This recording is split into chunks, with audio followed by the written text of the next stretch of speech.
আমি এখন দাঁড়ায় আছি, তাহলে আমার দৃষ্টিটা নিচের দিকে অ্যাঙ্গেল, হ্যাঁ, এইভাবে করলে হবে না। তোমাকে আই লেভেলে এক্সামিনেশন, ঠিক আছে? এক্সামিনেশন ইন্সপেকশন করতে হলে তোমাকে এখন বেড যদি উঁচু থাকতো আমার হয়তো বসা লাগতো না, যদি বেড এরকম নিচু হয় তাহলে তোমাকে নীল ডাউন হতে হবে, বসতে হবে, ঠিক আছে? বসে আমাকে পেশেন্ট যে ব্রেথ নিচ্ছে, ঠিক আছে, এখানে পেশেন্টের অ্যাবডোমিনাল মুভমেন্ট হচ্ছে, আর আমি কী কী জিনিস দেখতে চাই, ইন্সপেকশন করতে চাই, এই জিনিসগুলো আছে কি নাই, এই জিনিসগুলো আমাকে অবজার্ভ করতে হবে, দেখতে হবে। তাহলে আমি এই লেভেলে আমি দেখলাম, ইন্সপেকশন করলাম। আবার এখানে হেড যেহেতু ফুটেনটা আটকানো আছে, ঠিক আছে, এখানে যদি একটু ব্লক আছে আমি পাশ থেকে হয়তো দেখতে পারবো, ঠিক আছে? এখান থেকে আমি দুই সাইড থেকে দেখলাম, ঠিক আছে?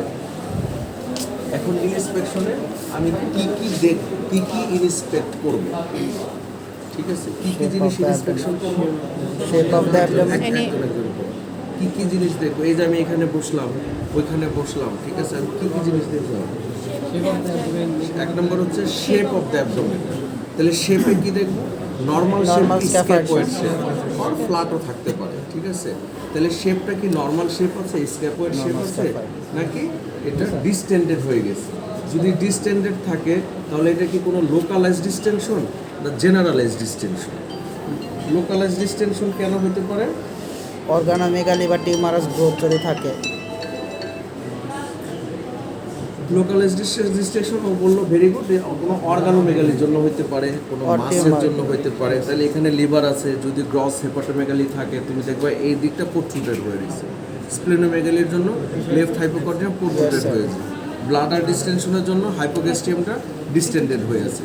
আর যদি জেনারেলাইজ ডিস্টেনশন কেন হতে পারে? ইন্টেস্টিনাল অবস্ট্রাকশন, অ্যাসাইটিস, ইন্টেস্টিনাল অবস্ট্রাকশনের জন্য হতে পারে, অ্যাসাইটিসের জন্য হতে পারে, ওবিসিটির জন্য হতে পারে, ঠিক আছে? ফ্ল্যাটাস যেটা বললো ইন্টেস্টিনাল অবস্ট্রাকশন, ঠিক আছে? আর এই তো মোটামুটি এই কারণে হতে পারে, ঠিক আছে? আর কি কি? এটা গেল শেপ অফ দ্য অ্যাবডোমেন। তারপর আর কি জিনিস দেখবো? Movement of the abdomen. Normally যে অ্যাবডোমিনাল যে মুভমেন্ট হচ্ছে, অ্যাবডোমেনটা ডিউরিং ইন্সপিরেশন এবং এক্সপিরেশনের সময় মুভস উইথ রেসপিরেশন। তাহলে এই রেসপিরেশনটা আছে কি নাই? তাহলে অ্যাবসেন্ট নাই কোন কন্ডিশনে থাকতে পারে না? যদি জেনারেলাইজড পেরিটোনাইটিস, যদি, কারণ নর্মালি যে অ্যাবডোমিনো থোরাসিক যে মুভমেন্ট হচ্ছে রেসপিরেশনে, যখন জেনারেলাইজড পেরিটোনাইটিস হবে তখন রেসপিরেটরি মুভমেন্টটা মেইনলি তখন হয়ে যাবে থোরাসিক, ঠিক আছে? কারণ অ্যাবডোমেনটা তখন মুভস করবে না, ঠিক আছে? আচ্ছা, তারপর আর কি দেখবো আমরা? আম্বিলিকাস, ঠিক আছে? আম্বিলিকাসটা সেন্ট্রাল ও যেটা বললো, আরেকটা হচ্ছে ইনভার্টেড বা কোনো প্রোট্রুডেড আছে কিনা, ঠিক না? বা সারাউন্ডিং দ্য আম্বিলিকাস কোনো এনগর্সড ভেইন আছে কিনা, ওভারঅল অ্যাবডোমেনে কোনো এনগর্সড ভিজিবল ভেইন আছে কিনা, কোনো পিগমেন্টেশন আছে কিনা, কোনো স্কার মার্ক আছে কিনা, ঠিক আছে? অনেক সময় দেখা যায় তুমি সিম্পাইসিস পিভিস পর্যন্ত নামাও, ইঙ্গুইনাল রিজন দেখতে পারবো। যদি ইঙ্গুইনাল হার্নিয়া থাকে, ইরিডিউসিবল হার্নিয়া থাকে, তাহলে রাইট অর লেফট সাইডে সেক্ষেত্রে সুইলিং থাকতে পারে, ঠিক আছে? তাহলে আমি যে এই যে বসে বসে এই জিনিসগুলো দেখলাম। আরেকটা স্কার মার্ক, আরেকটা হচ্ছে সার্জিক্যাল স্টোমা থাকে, হ্যাঁ, any visible pulsation, visible pulsation, ঠিক আছে? সার্জিক্যাল স্টোমা থাকে, ঠিক আছে? এখানে যদি কোনো স্টোমা থাকে তাহলে আমরা এটাকে এখানে রাইট আইলিয়াক ফোসায় স্টোমা কেন থাকে? যদি আইলিওস্টোমি করা থাকে, ঠিক আছে? লেফট আইলিয়াক ফোসায় স্টোমা যদি থাকে তাহলে সিগময়েডোস্টোমি বলে না, কোলোস্টোমি বলে, টার্মিনাল কোলোস্টোমি, ঠিক আছে? আর যদি তোমার এপিগ্যাস্ট্রিয়ামের এদিকে যদি কোনো কি বলে যে স্টোমা থাকে তাহলে এটাও কোলোস্টোমির জন্য, এটাকে বলা হচ্ছে লুপ কোলোস্টোমি, বা ডিফাংশন করা হয় কোলনকে, সেক্ষেত্রে এখানেও একটা স্টোমা থাকতে পারে, ঠিক আছে? তাহলে এই জিনিসগুলো আছে কিনা, মুভমেন্ট উইথ রেসপিরেশন, আরেকটা হচ্ছে এনি ভিজিবল পালসেশন। তাহলে তুমি যখন ইন্সপেকশন করলা, তুমি দেখলা যে আমার কিছুই তো নাই, নর্মাল পেশেন্টকে তোমাকে এনে দিবে যে তুমি ইন্সপেকশন করে এই পয়েন্টগুলো বলতে পারো কিনা বা এই পয়েন্টগুলো দেখলা কিনা। যদি এই পয়েন্টগুলো তুমি বলতে না পারো তাহলে আমি বুঝে নিব যে ইন্সপেকশনে কী কী জিনিস দেখতে হয় তুমি জানো না, আর যে জিনিসগুলো আছে সেই জিনিসগুলো তোমাকে বলতে হবে, ঠিক আছে? এর মধ্যে যদি তোমার কোনো ভিজিবল ভেইন থাকে, এনগর্সড ভেইন থাকে, তাহলে সেক্ষেত্রে ওই ভেইনের ফ্লোটা দেখতে হবে, ঠিক আছে? ফ্লোটা যদি ওনার তো আর কোনো এনগর্সড ভেইন নাই, এখানে যদি কোনো একটা এনগর্সড ভেইন থাকে, এইভাবে যদি একটা এনগর্সড ভেইন থাকে, তাহলে আমি কী করবো? এই এনগর্সড ভেইনের এদিকটা ধরবো, ধরে এইভাবে চাপ দিয়ে নিয়ে এসে আমি এমটি করব, এমটি করার পর ছেড়ে দিব। যদি দেখা যায় এটা ফিল আবার হয়ে fill গেছে হয়ে গেছে। তাহলে ফ্লো আপওয়ার্ড। Yes, sir. তাহলে যদি ফিল হয় নাই, এমটি রয়েছে, তাই না, তাহলে আমি এভাবে ধরে নিয়ে আসলাম, এখন আমি এটা ছেড়ে দিলাম, ঠিক আছে, তাহলে ফিল হয়ে গেছে, রিফিল হয়ে গেছে, তাহলে ফ্লো ডাউনওয়ার্ড। তাহলে ফ্লোটা আমার দেখতে হবে, ঠিক আছে। তাহলে একজন ইন্সপেকশন করে তারপরে এখন প্রশ্ন হচ্ছে স্যার বলবো কিভাবে, বলতে হবে যে inspection of abdomen of this patient I found the shape of the abdomen is normal or scaphoid, umbilicus is centrally placed and inverted, and there is no visible pulsation, visible vein, engorged vein, Scar mark. no scar mark, ঠিক আছে। এই জিনিসগুলো তোমাকে সব বলতে হবে। No localized or generalized swelling, ঠিক আছে, নো ভিজিবল পেরিস্টালসিস। অনেক সময় ইন্টেস্টিনাল অবস্ট্রাকশন যদি হয় তখন ভিজিবল পেরিস্টালসিস, Peristalsis থাকে। আর ইন্টেস্টিনাল অবস্ট্রাকশন কমনলি কোথায় হয়? স্মল ইন্টেস্টাইন, ঠিক sir. আছে। আবার অনেক সময় গ্যাস্ট্রিক আউটলেট অবস্ট্রাকশন থাকে, ঠিক না, হ্যাঁ। গ্যাস্ট্রিক আউটলেট অবস্ট্রাকশন থাকলেও সেক্ষেত্রেও ভিজিবল পেরিস্টালসিস হইতে পারে। যদি স্মল ইন্টেস্টিনাল অবস্ট্রাকশনের জন্য হয় সেক্ষেত্রে দেখা যাবে তোমার ভিজিবল পেরিস্টালসিসটা থাকবে সেন্ট্রালি এবং ল্যাডার প্যাটার্নে, সিঁড়ির মতো, হ্যাঁ, ল্যাডার প্যাটার্নের থাকবে, ঠিক আছে।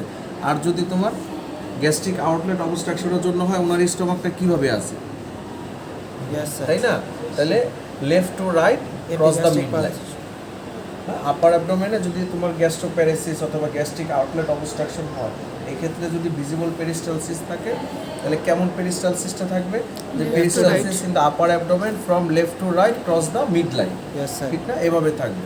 আর যদি স্মল ইন্টেস্টাইনের জন্য হয়, visible peristalsis Step ladder. In the centre of the abdomen in ladder pattern, Yes, ঠিক sir. না, ঠিক আছে। তাহলে একজন করো, ইন্সপেকশন করো, করে বলো পয়েন্টসগুলো।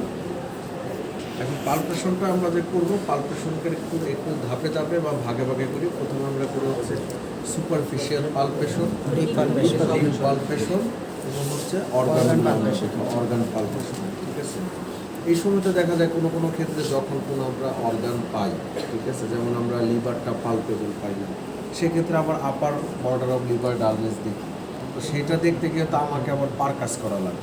Yes, sir. কোশ্চেন হচ্ছে আমি কি এই পারকাসটা ওই সময়তেই করব নাকি আমি যখন পারকাশন করব তখন করব, তখনই করবো।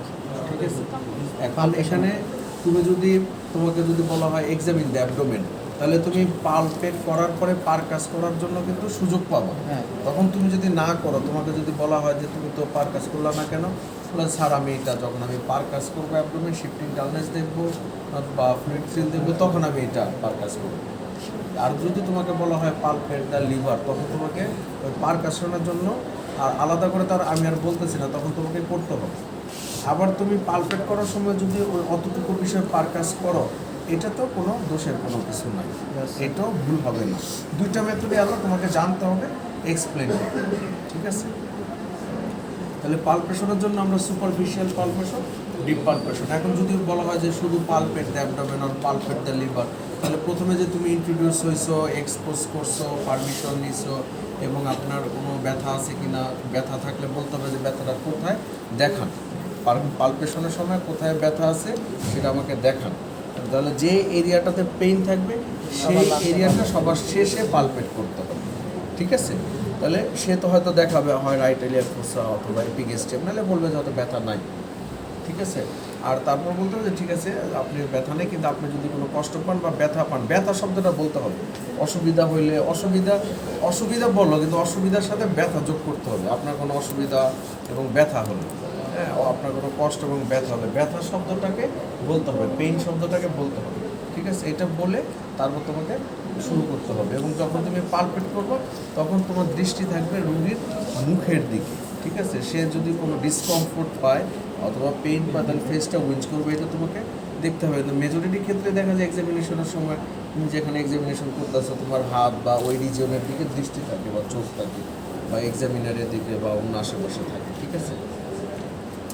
আর এই ক্ষেত্রেও তোমাকে পজিশনটা হবে, যদি তোমার সেম লেভেলে তো বেড থাকবে না, পরীক্ষার হলে তো এই বেডে থাকবে, তোমাকে নীল ডাউন হইতে হবে, নীল ডাউন হয়ে বসে তোমাকে পালপেট করতে হবে, ঠিক আছে। তাহলে আমি যদি সুপারফিশিয়াল পালপেশন করি, আরেকটা হচ্ছে মুখটাকে একটু বাম দিকে ঘুরায় নিতে হবে, হ্যাঁ, ঠিক আছে, ঘুরায় নিয়ে ওই পাশ থেকে সে শ্বাস নেবে, ঠিক আছে। সুপারফিশিয়াল পালপেশন আমি যদি করি, এখান থেকে রাইট আইলিয়া লেফট আইলিয়া ফোসা থেকে শুরু করলাম, এখানে আমি আস্তে আস্তে হাত আর উঠাবো না, এইভাবে আমি করে নিয়ে আসবে। এক্ষেত্রে কি প্রেস করবো? না না, ঠিক আছে। এখানে আমি এই সুপারফিশিয়াল পালপেশন করে তাহলে আমি এখান থেকে কি করলাম, প্রথমে left iliac fossa, left lumbar, left hypochondrium, epigastrium, right hypochondrium, right lumbar, right iliac fossa, suprapubic, তারপর হচ্ছে আম্বিলিকাল অ্যাশ। এখন সে যদি বলতো যে তার রাইট লাম্বারে পেইন আছে, তাহলে তুমি এই রাইট হাইপোকন্ড্রিয়াম থেকে এইভাবে আসতে পারো, আবার রাইট আইলিয়ার ফোসা থেকেও এইভাবে আসতে পারো, ঠিক আছে। তোমাকে তখন বিষয় হচ্ছে যেখানে পেন সেই জায়গাটা সবার শেষে তুমি পালপেট করতেছো কিনা, তুমি এখন ক্লকওয়াইজ আর অ্যান্টি ক্লকওয়াইজ তুমি যেভাবে আসো এটাতে কোনো অসুবিধা নেই বা দোষের কিছু নেই, ঠিক আছে। আমি এইখানে এই হাত বুলায় আমি কী কী জিনিস দেখলাম সুপারফিশিয়াল পালপেশন করে। ভিজিবল একটা পালসেশন, হচ্ছে টেম্পারেচার, ঠিক আছে। তারপর হচ্ছে কোনো আমার হাতে কোনো আমি Pulsation. কোনো পালসেশন পাচ্ছে কিনা, কোনো সুপারফিশিয়াল কোনো লাম্প অর সোয়েলিং পাইতেছে কিনা, ঠিক আছে। তারপর এখানে যদি তার একটু অ্যাসিমেট্রিক্যাল ডিস্টেনশন থাকে স্প্লেনোমেগালির জন্য বা কোনো লাম্পের জন্য, সেটা তো আমি ফিল করতে পারবো, ঠিক আছে। এখন আমি যদি এখানে যদি কোনো একটা লাম্প পাই, সুপারফিশিয়াল একটা লাম্প পাই, তাহলে এটা কি ইন্ট্রাপেরিটোনিয়াল নাকি এক্সট্রাপেরিটোনিয়াল? Extraperitoneal. এক্সট্রাপেরিটোনিয়াল বলতে যেটা বাইরে। যে অ্যাবডোমিনাল মাসকুলেচার যে ওয়াল আছে, ঠিক না, প্যারেটাল মাস বলি আমরা। এইটাকে আমরা ডিফারেন্সিয়েট করার জন্য কি বলি, আমরা বলি আপনার মাথাটা একটু উপরের দিকে উঠান, একটু মাথাটা উপরের দিকে উঠানোর একটু, হ্যাঁ। তাহলে আমরা যেটা দেখবো যে এটা যদি ইন্ট্রাপেরিটোনিয়াল মাস হয়, এই মাসটা ভিতরে চলে যাবে, তুমি আর এটাকে খুঁজে পাবা না। আর যদি এক্সট্রা পেরিটোনিয়াল বা প্যারাইটাল বা অ্যাবডোমিনাল ওয়াল থেকে হয়, Lighting-এর সেটা সমস্যা লাইকোমা হতে হতে পারে, পারে। কমন হয়তো লাইকোমা, এটা সিস্ট হতে পারে, তাহলে এটা আরও প্রমিনেন্ট, ঠিক আছে।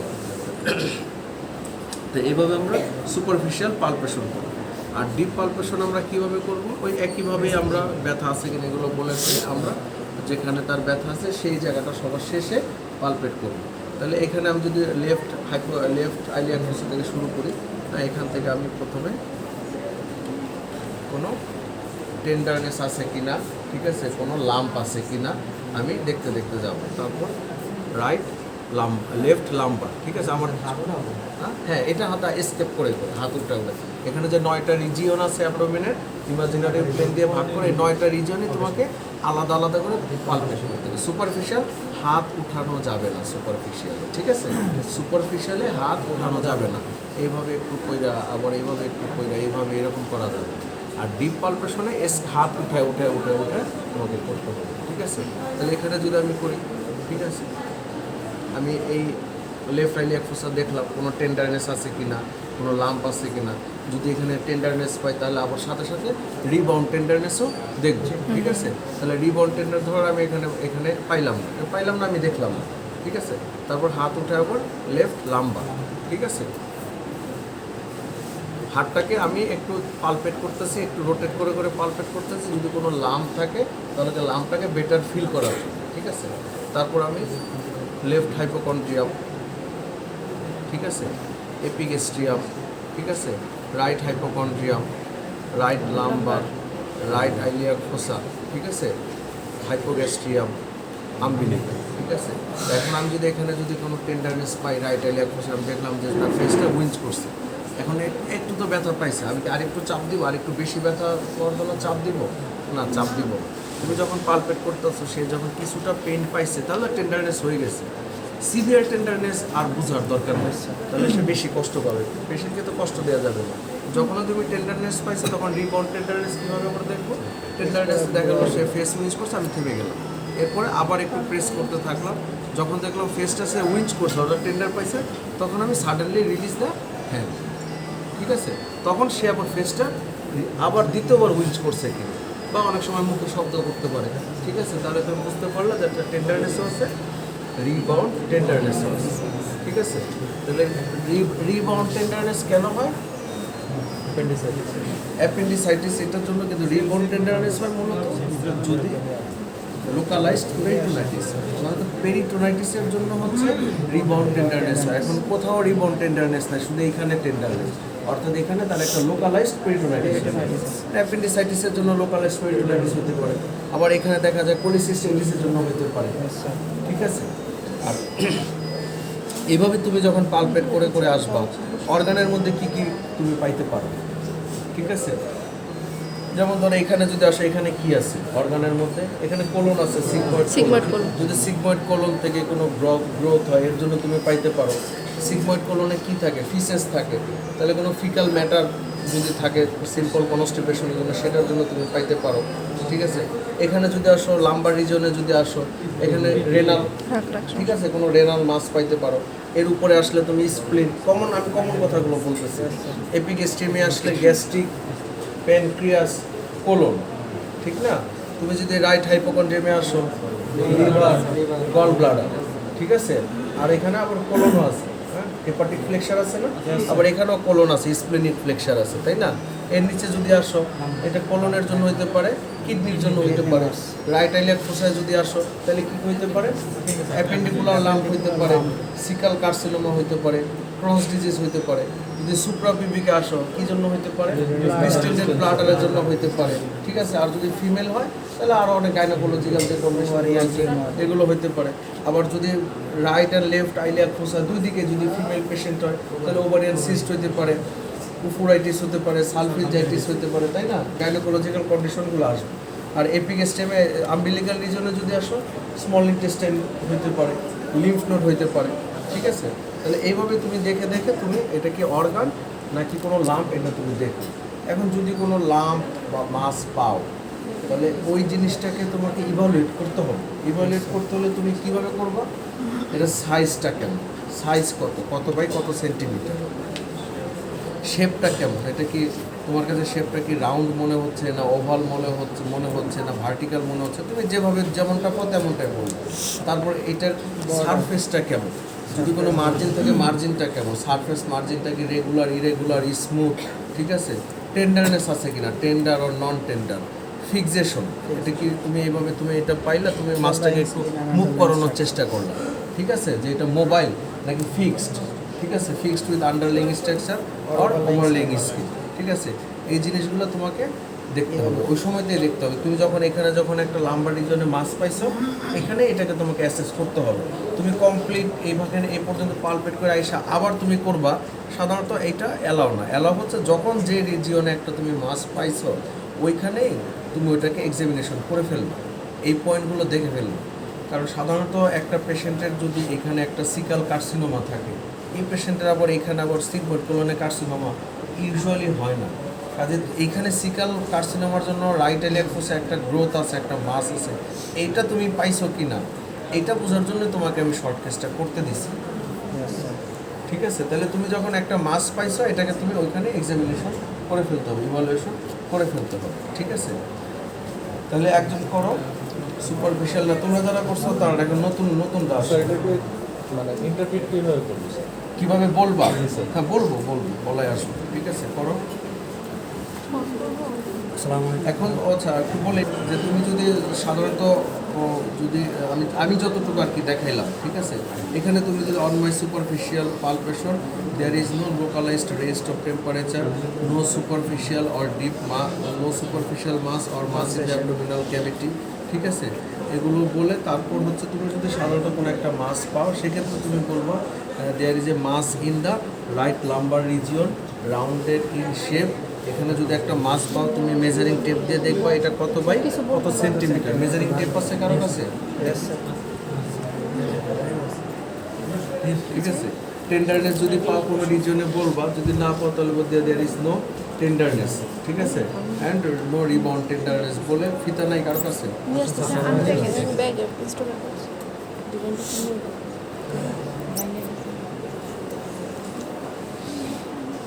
মাছ পাইছো এই এতটুকু, হ্যাঁ ঠিক আছে? তাহলে তুমি দেখলাম সেন্টিমিটারে বলবা, হ্যাঁ ঠিক আছে? ইঞ্চিতে না, সেন্টিমিটারে, ঠিক আছে? ধরো এটা এতটুকু আছে এইখানে আর এতটুকু এইখানে আছে, তাহলে বলবা mass in the right lumbar region, ঠিক আছে? Shape is rounded, size is 7/5 centimetre, tender হলে টেন্ডার, নন টেন্ডার, ঠিক আছে? Surface and margin is smooth, ঠিক আছে?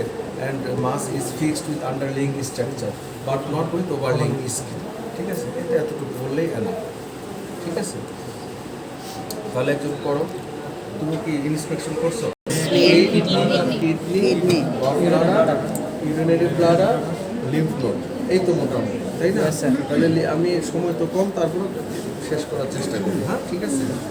তাহলে লিভার যদি পালপেট করি আমার একইভাবে মুখটা বাম দিকে নিয়ে, ঠিক আছে, রাইট লেগ ফোসা থেকে শুরু করব, ঠিক আছে। আর আমার ফিঙ্গারের ডিরেকশন থাকবে আপওয়ার্ড এবং এখানে যে লেগটার শীত, এই লেগটার শীতের ল্যাটারাল, ঠিক আছে।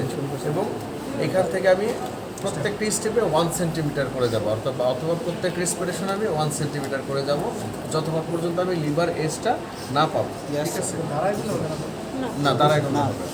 ঠিক আছে, দাঁড়ায় করলে তুমি হাত এই যে দেখবা যে এরকম হবে। হ্যাঁ, ঠিক আছে। আর যদি বসে করো হাত তোমার এইভাবে ফিল করতে পারবা। এখন দাঁড়ায় করলে হবে, তাহলে বেড উঠাইতে হবে। যদি বেড উঠানোর সুযোগ থাকে বা তুমি কখনো যদি বেড উঁচু থাকে এই লেভেলে, সেখানে আমি বসে করলে পাবো, এইভাবে করতে হবে। দাও আমার ক্যামেরা স্ট্যান্ড দাও। তোমাকে সেম লেভেল, ঠিক আছে। হা করে লম্বা লম্বা শ্বাস নেন আর ছাড়েন। আমি যখন এখানে হাতটা দিছি, এই হাতটা আমি এখানে স্টেশনারি রাখি। সে যখন লম্বা শ্বাস নিবে, হা করে লম্বা ব্রেথ নিবে, তখন যদি তার লিভার এনলার্জ হয়, আমি যদি পাল্টাবো পাই, সেক্ষেত্রে লিভারের যে মার্জিন বা এজটা আছে, এখানে আমার এই ফিঙ্গার পয়েন্টে আইসা অথবা আমার ফিঙ্গার মার্জিনে লাগবে, ঠিক আছে। এখন পালপেট করতে গিয়ে কী হয়, কেউ ইন্সপিরেশনের চাপ দিতেছে, কেউ এক্সপিরেশনের চাপ দিতেছে, আরেকজনে বুঝতে পারতেছে না আমি চাপটা কখন দেবো, মনে করতেছে চাপ দিলে মনে হয় লিভারটা পামো, ঠিক আছে। এরকম মতামত তৈরি হয়ে যায় পরীক্ষার হলে, ঠিক আছে। লিভার যদি এনলার্জ থাকে, তুমি যদি তোমার হাত রাখতে পারো স্টেশনারি এইভাবে রাখতে পারো, অবশ্যই লিভার এখানে এসে লাগবে, ঠিক আছে। হা করে লম্বা শ্বাস নেন আর ছাড়েন, ঠিক আছে। শ্বাস শ্বাস শ্বাস স্টেশন শ্বাস আমি সবসময় টেস্ট করি, আমার মাঝে ছাড়ে গেছে। শ্বাস শ্বাস হ্যাঁ, বলতেই রাখছি। শ্বাস। মুখটা পাচ্ছি আমি টেস্ট করে রাখবো, তাহলে আমি তো হেপাটোমেগালি নাই, আমি এইভাবে পালপেট করে করে আসলাম। এখন আমাকে এইখানে এপিগেস্ট্রিয়াম ক্রস করে একেবারে একটু লেফট কোস্টাল মার্জিন পর্যন্ত যাইতে হবে। কেননা যদি রাইট লোব এনলার্জ না হয়ে যদি শুধু লেফট লোব এনলার্জ হয়, তাহলে আমি কিন্তু এখানে হেপাটোমেগালি পাবো না। Yes, আমি পাবো কোথায়? Left side এপিগেস্ট্রিয়াম। শ্বাস নেন, লেফট হাইপোকন্ড্রিয়া। শ্বাস শ্বাস। এখানে একটা হাত উঠানো যাবে তো? হাত না উঠে লাগাবো। আমার হাত, তোমার হাত কীভাবে উঠাইতে, কীভাবে উঠাবা বলো। নেক্সট ও মানে একটু উঠায়, হ্যাঁ সেটা করতে পারো, সেটা সমস্যা। কিন্তু 1 সেন্টিমিটার। শ্বাস শ্বাস। তোমার ওই যে একই মানে এই যে এখানে আলাপ হইতেছে, পরীক্ষার হলে এরকম হয় যে খালি তোমাকে তো ফোকাসিং এক্সামিনেশনে করতে দেবে লিভার বা স্প্লেন, আমি হাত চাপ দিব না, একটু দিব না, বেশি দিব, কেমন দিব, এটা করতে করতে টাইম শেষ। আমি তো বলতেছি তুমি এই হাত এখানে রাখছো, এখানে স্টেশনারি ফিক্সড করে রাখবে।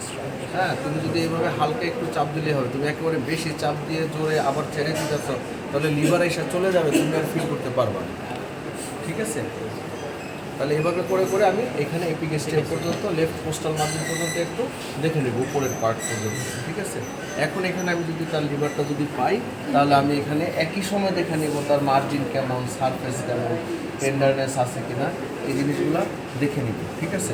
তারপরে ধরো এইখানে আমি এটা ওনার লিভারটা আমি পাইলাম এই পর্যন্ত, এইখানে আসি লাম্বার রিজনে, তাহলে এখানে পাইলে আমি এটা এই costal margin along the mid clavicular line থেকে মেজারিং টেপ দিয়ে আমি মেজার করবো যে কত সেন্টিমিটার কোথায় আছে, ঠিক আছে। দেখলাম যে কথার কথা 8 সেন্টিমিটার, ঠিক আছে। আচ্ছা, তারপরে এখন upper border of the liver dullness, ঠিক আছে।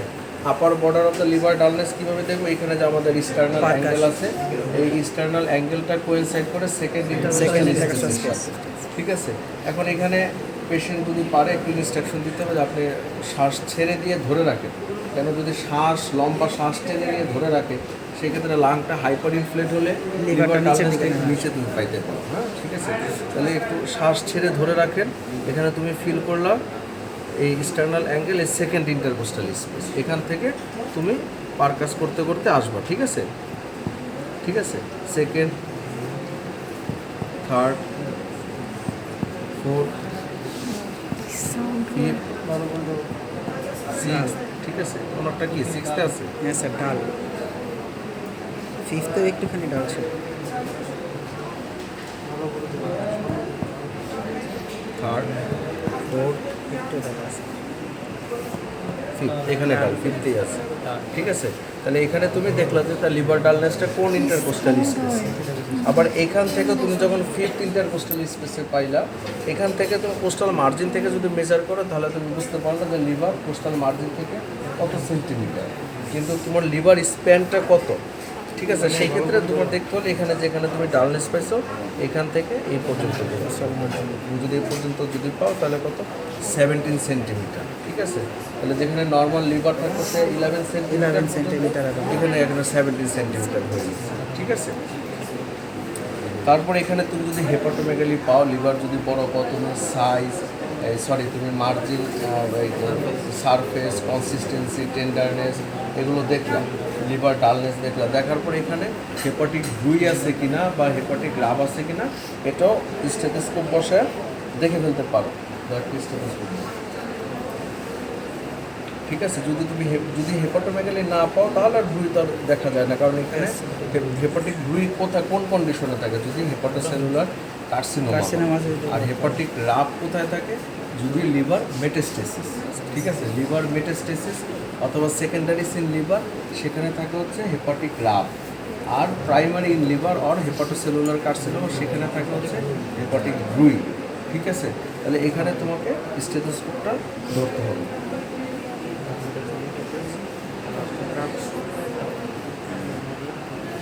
ধরে তোমাকে দেখতে হবে যে বই আছে কিনা, ঠিক আছে। আর ফাইন্ডিংস তুমি যেমনটা পাও তুমি তেমনটাই বলবো, ঠিক আছে।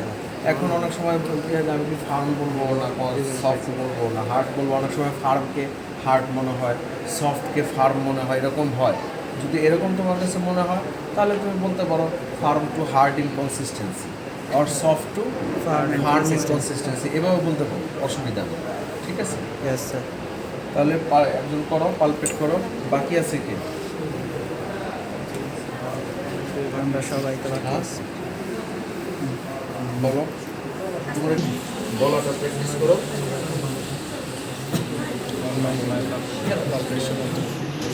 তাহলে তোমাকে বলা হয়েছে যে কে যেন পালপেট করলা, তুমি লিভার কে পালপেট করলা, বলো। Patient liver is palpable 8 centimeter from the right costal margin along the mid clavicular line. Surface is smooth, margin is regular, non-tender. ঠিক আছে, liver dullness in the right fifth intercostal space. ঠিক আছে, and there is no hepatic fluid and hepatic nerve. ঠিক আছে, এভাবে প্রত্যেকটা অর্গানের ক্ষেত্রে বলবো, ঠিক আছে। আর তুমি যদি হার্ট পাও, তুমি যদি টেন্ডার পাও, যেমন ভাইরাল হেপাটাইটিস হলে টেন্ডার থাকবে, তাই না, সেক্ষেত্রে বলবা যে liver is palpable 4 centimetre from the right costal margin, surface is regular, margin is smooth, ঠিক আছে, soft in consistency or firm in consistency, tender, palpation liver is tender, there is no hepatic বি or hepatic rub, যেগুলো নাই সেগুলো বলতে হবে, no শব্দটা করে তোমাকে বলতে হবে, ঠিক আছে। Liver dullness in the right fifth intercostal space, ঠিক আছে। তো এক্ষেত্রে যেটা হয়, কয়েকটা বিষয় যে টেন্ডারনেস নিয়ে একটু কনফিউশন অ্যারাইজ করে, কনসিস্টেন্সিটা নিয়ে একটু কনফিউশন অ্যারাইজ করে, ঠিক আছে। তারপর এটা হচ্ছে সারফেস এবং মার্জিন, আমি এটা রেগুলার বলবো না ইরেগুলার বলবো, এগুলো নিয়ে একটু কনফিউশন অ্যারাইজ করে, বাট এক একটা এক এক রকম ডায়াগনোসিস। তুমি যদি বলো সফট ইন কনসিস্টেন্সি, তাহলে এটা more favouring viral hepatitis or acute hepatitis. তুমি যদি বলো যে ফার্ম ইন কনসিস্টেন্সি, এটা নর্মাল লিভার, ম্যালেরিয়া, কালা জ্বর বা হেমাটোলজিক্যাল ম্যালিগনেন্সি, ওগুলোকে বোঝাবে, ঠিক আছে। তুমি যদি বলো হার্ড ইন কনসিস্টেন্সি, তাহলে এটা বোঝাবে ওয়েদার এটা primary hepatocellular carcinoma or liver metastasis. তুমি যদি এটা টেন্ডার বলো, তাহলে এটা বোঝাবে viral hepatitis or liver abscess, ঠিক আছে। তুমি যেটা সারফেস মার্জিন যদি ইরেগুলার বলো, তাহলে এটা বোঝাবে CLD or primary or secondary in liver, ঠিক আছে। কাজে এখন তুমি যেটা বলবা, তুমি যেটা পাইতেছো তুমি সেটাই বলবে, ঠিক আছে। তোমার এখানে নির্ভর করে তোমার বলার উপরে তোমার ডিফারেন্সিয়াল ডায়াগনোসিসটা ঠিক আছে কিনা। যখন তুমি লিভারটা বললাম যে liver is tender, soft in consistency, তখন আমি তোমাকে বলবো যে কী ডায়াগনোসিস হতে পারে। তাহলে এক্ষেত্রে তোমাকে প্রথমে বলতে হবে যে sir acute viral hepatitis, liver abscess, এই দুটাকে আগে বলে তারপর তুমি অন্যগুলা দু একটা কথা বলতে পারো, নাও বলতে পারো। কিন্তু টেন্ডার এবং সফট কনসিস্টেন্সি বলে সেটা সিএলডি অথবা ম্যালিগনেন্সি বলার কোনো সুযোগ নেই। ঠিক আছে, তাহলে আজকে এই পর্যন্তই, সময় শেষ।